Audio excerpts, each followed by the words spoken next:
ไม่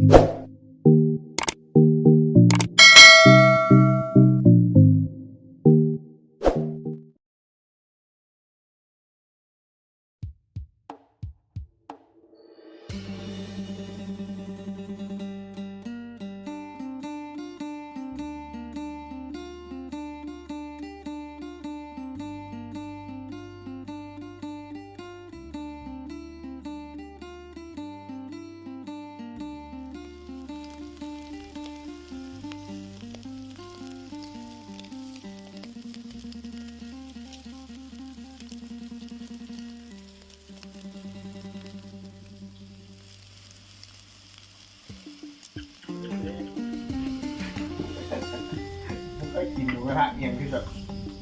ทรมานไปนี่นะมึงเบิ่งตามซะเด้อพี่น้องกินหมูกระทะกันพี่น้องน่าจะกินข้าวไปแล้วแหละเบิ่งเฮาด้วยเนี่ยได้บนเลยเนี่ยได้เบิ่งกับไตบันเลง เล่น บัน เรา เล เนี่ย ง บรรเลงเลยเนี่ย บันเลงที่มันเป็นบันเลงครับ นอก บางทีไฟโคตรแรงเลยครับ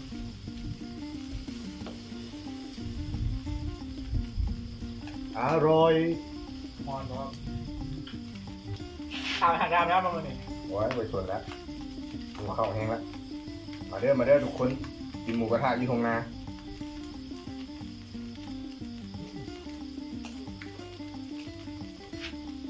โคตรฮอตเลย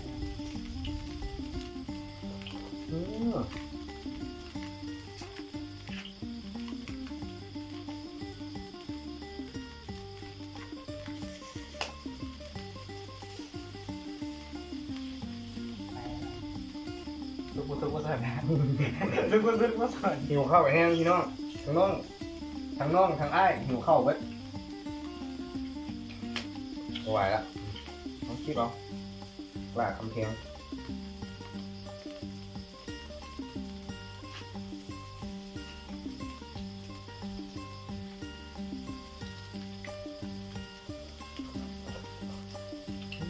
พัดลมเอาไว้อร่อย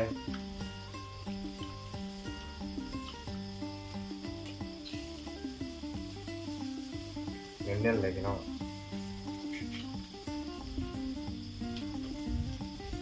แห้งไม่ใจเลย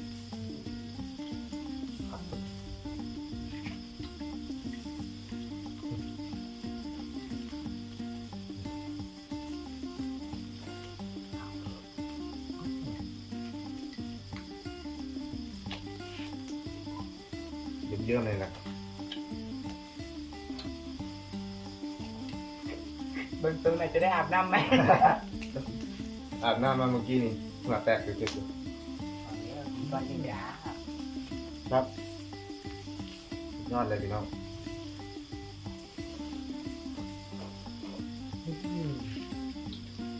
จอปะ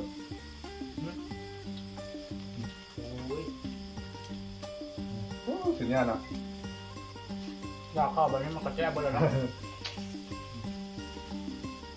มาเด้อทุกคน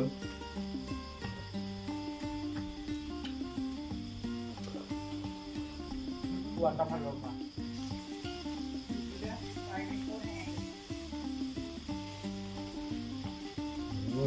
ดีละครับพี่น้องความหน้าเตาลัง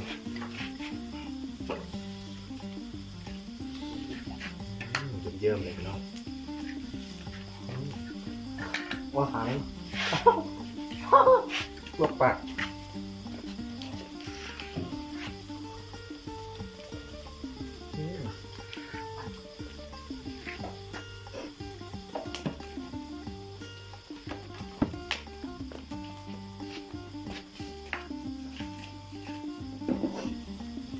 แต่มันไม่ได้ยินเสียงใช่ปะ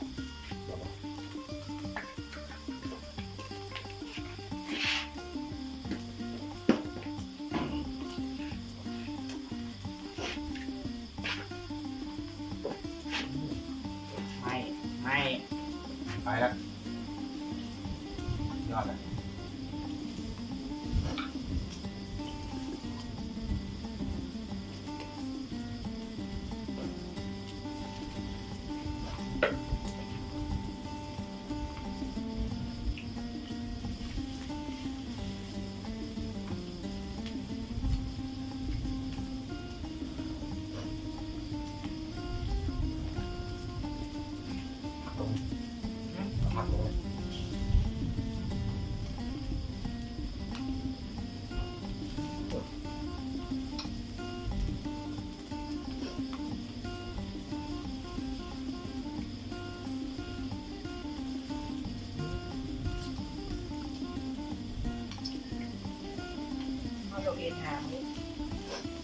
เนี่ย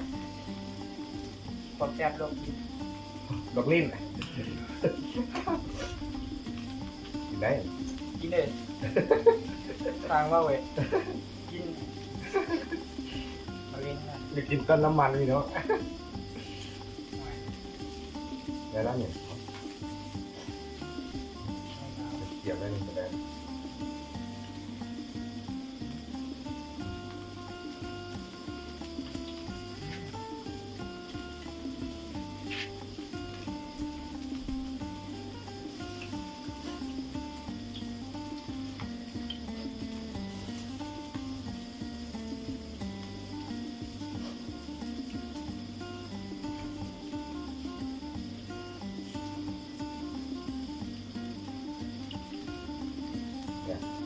บอกประจานให้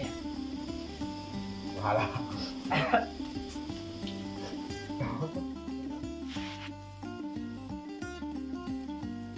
ตอนนี้นะ นะ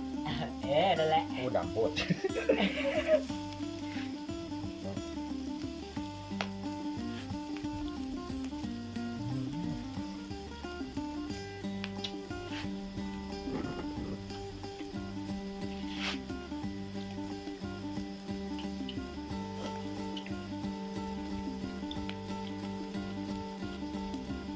เยี่ยมเลยนี่พี่น้อง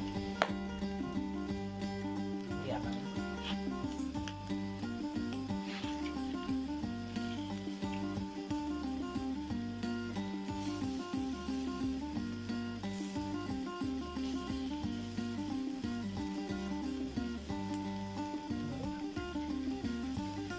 ได้แล้วอันนี้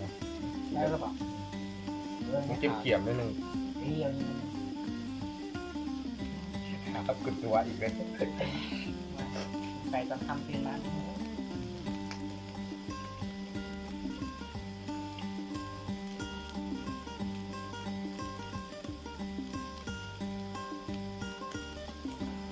โอ้ยกปากพากันลวกนี่หว่า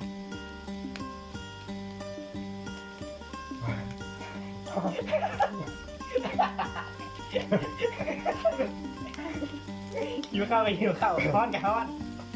ลูกปากกับลูกปากรีบพงกัน เติมมาแล้วใส่กัดแน่ ชอบแบบ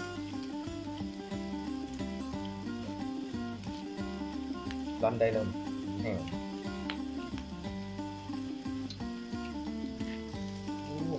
อูมามิ